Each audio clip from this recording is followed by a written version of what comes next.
agradezco de verdad nuevamente al juez Eduardo Osorio su participación aquí en el programa. Él es juez federal, pero juez en materia penal ahí en el estado de Querétaro. ¿Qué le parece, juez, estas declaraciones? No sé si podamos darle la confiabilidad de lo que dice, si así va a pasar, como lo dice el senador Anaya. Pues bueno, lo que dice el senador Anaya, lejos de tener una motivación, él simplemente está haciendo ver que lo que se está estableciendo ahora en esta legislación secundaria, específicamente en un artículo numerado como 500, numeral 8, o sea, punto número 8 de 500, simple y sencillamente no coincide o no es armónico con el artículo 96, inciso C de la Constitución, ya en la reforma judicial, porque este artículo 96, inciso C, establece que estos comités de evaluación van a integrar un listado de 10 personas mejor evaluadas para cargos de ministros y ministras, magistrados de sala superior, regionales, y luego dice que de las 6 personas mejor evaluadas para cada cargo, en los casos de magistrados de circuito y jueces de distrito también, posteriormente habrá una depuración de ese listado por insaculación pública. O sea, como por tómbola. Sí, para ajustarlo al número de postulaciones de cada cargo, y esto con reglas de paridad. Ajustados estos listados, entonces los remiten a la autoridad que represente a cada poder para su aprobación y envío al Senado. Y en este numeral 508, numeral 8, se establece específicamente que estos comités de evaluación integrarán este listado por 10 personas mejor evaluadas para cada cargo y para jueces de distrito. Y luego dice, los poderes de la Unión determinarán en primer término su conformidad total o parcial sobre los listados referidos en el párrafo anterior. En caso de que se rechace la totalidad de la lista de los comités, deberán presentar un nuevo listado. Y en segundo término, los poderes determinarán el número de postulaciones que conforme al 96, segundo párrafo constitucional, presentará cada uno de ellos.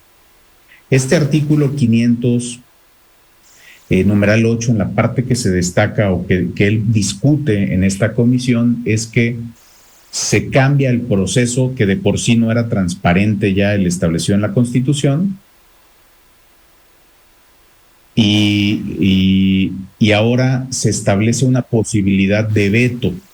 O sea, se hace además pero para los candidatos del Poder Judicial, no para los del Senado ni para los del Ejecutivo. Entonces, como que se añadiría un filtro más que permitiría, por decirlo en términos coloquiales, palomear o bien tachar a los candidatos del Poder Judicial de la Federación.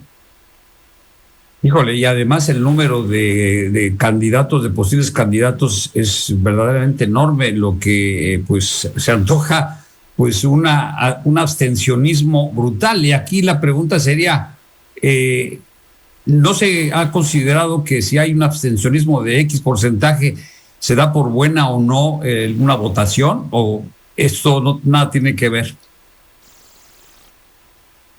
Perdón, la última parte de la pregunta. Ya, que si en la reforma, en el momento de votar, porque esto a mí me inspira, pues que va a haber un abstencionismo, porque no sé cuánto tiempo pueda pasar los electores que les interese ir a votar esto, si existe un mínimo de porcentaje de participación para que sea validada la votación. O sea, me refiero a que si va a un 5% del total que pudo ir a votar, de todas formas es válida, no tiene legitimidad o no tiene nada que ver.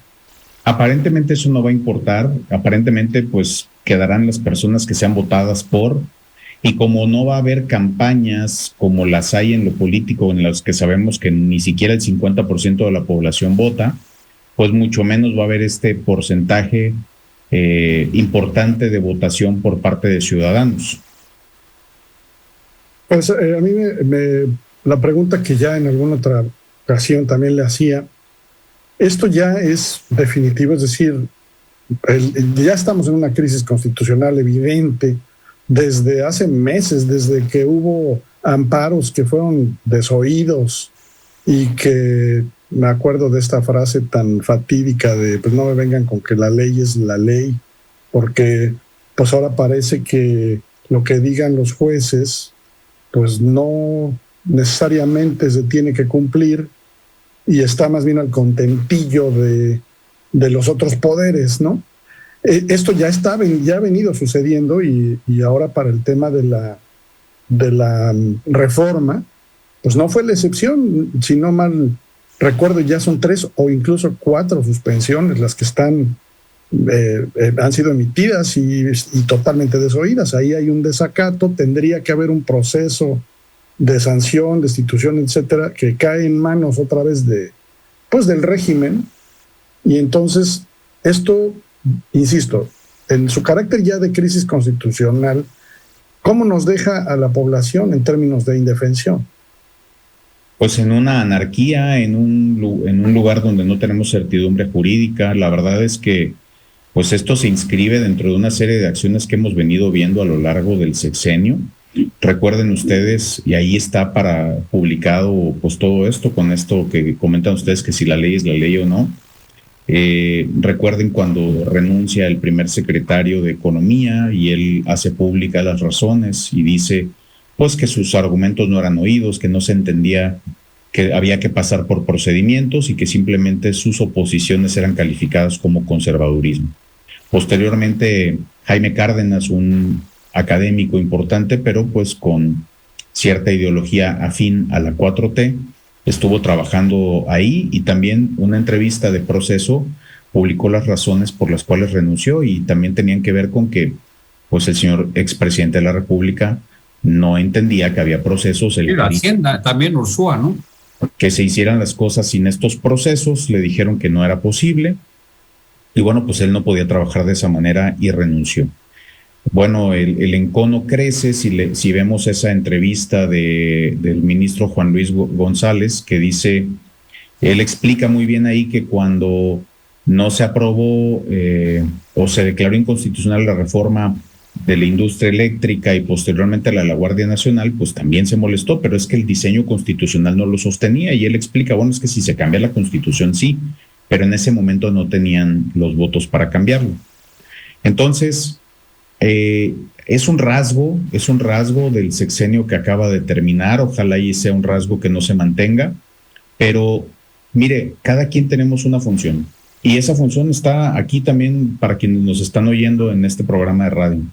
Usted no decide a qué hora sale al aire, hay tiempos, dependen de otras personas, ustedes también pueden someter a consideración de la editorial los contenidos o algo y no pueden hacer algo distinto. No pueden salir al aire a la hora que quieran, no pueden tampoco meter el contenido que ustedes quieran, porque todo es un sistema y depende de varios factores. Lo mismo pasa en México. En México hay quien tiene la facultad de emitir leyes, de ejecutarlas, pero también quien tiene la facultad de ser árbitro y decir, momento, suspendan todo hasta que yo revise.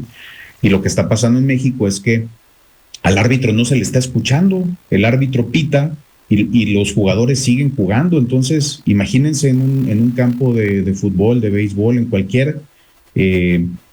cualquier lugar donde se requiera alguien o alguien tenga la función de controlar a quienes están jugando para que se ajusten a las reglas del juego, pues los jugadores no le están haciendo caso al árbitro porque dicen el árbitro no tiene razón, pero el árbitro es la autoridad.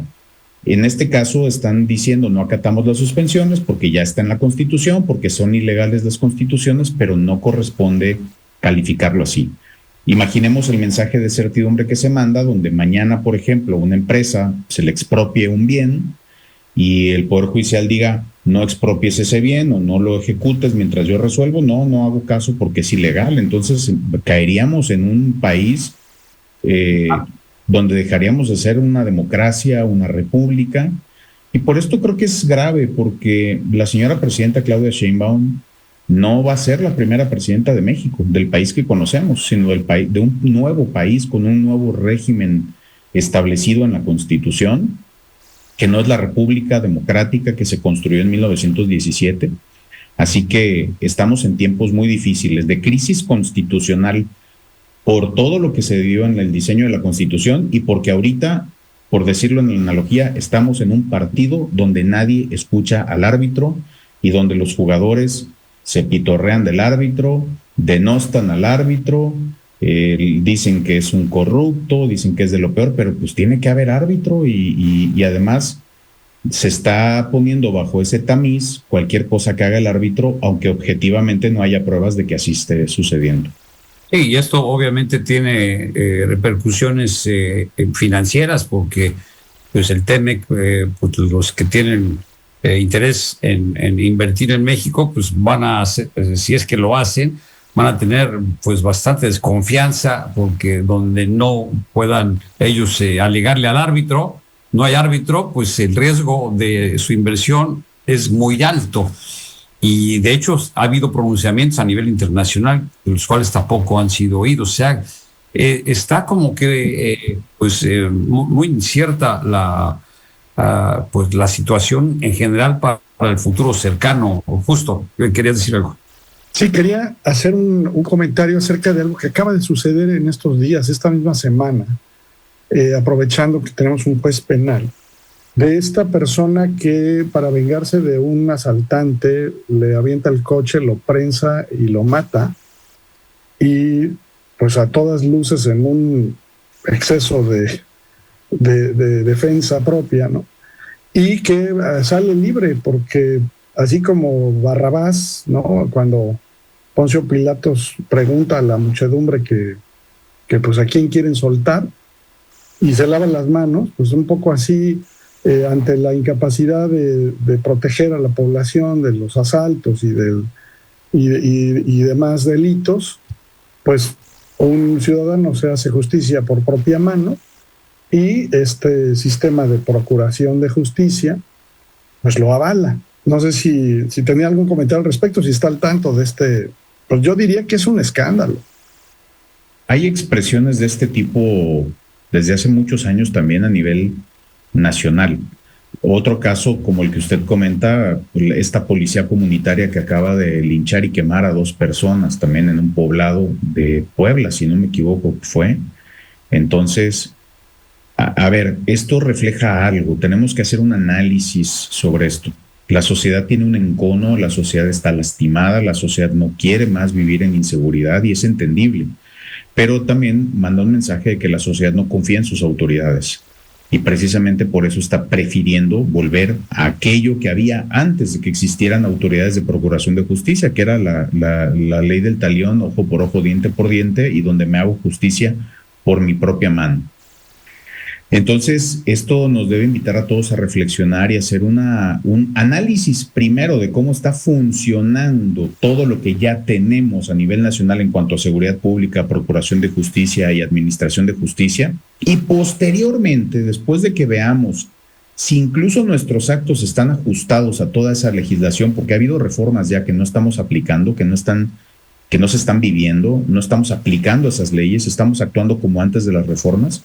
Una vez que pasemos por este proceso, ahora sí veamos qué se necesita reformar. Pero mire, vivimos en un país donde todavía seguimos viendo las cosas bajo la óptica de un sistema penal inquisitivo, donde el fiscal era el responsable de la seguridad. Veamos, o sea, pasan cosas en México, enseguida la fiscalía, y los fiscales dan discursos de que van a procurar que haya seguridad en el país. No, las fiscalías trabajan cuando se denuncian delitos. Y si bien pueden tener acciones de prevención, a quien le corresponde la prevención del delito y la seguridad pública es a las corporaciones de seguridad pública, donde hoy está cooperando la Guardia Nacional. Y la función del siguiente operador, que es la Fiscalía, se activa cuando existe delito y cuando es puesto en conocimiento de la autoridad, cuando hay una querella, cuando hay una denuncia. Entonces seguimos viendo las cosas bajo una óptica anterior. Si me lo permiten ustedes, hago siempre una analogía. ¿Se acuerdan ustedes de los taladros viejos que eran era una pieza a la que había que darle vuelta y vuelta y vuelta? Bueno, y luego salió un taladro eléctrico, lo conectas, tiene sus brocas y trabaja más eficientemente. Si nosotros le damos a una persona un taladro moderno para quitarle el anterior y no lo conecta a la corriente y quiere darle vuelta igual que a la otra herramienta, vamos a decir que no funciona. Necesita saber cómo funciona, tener la voluntad de querer que funcione como funciona y utilizarlo así. Esto exactamente está pasando en México con todas las reformas que hay antes de esta reforma judicial. La verdad es más que preocupante todo esto. Sí. Hablar, juez Eduardo Osorio Rosado, gracias, juez federal en materia penal en Querétaro, y pues vamos a estar pendientes porque todo esto da avisos de que no va para atrás y las consecuencias no tenemos ni siquiera la mínima sospecha de lo que va a ocurrir hasta que empiecen a ocurrir y ya no vaya a haber para atrás ni cómo arreglarlo, ojalá no. En fin, gracias, juez, que la vea muy bien.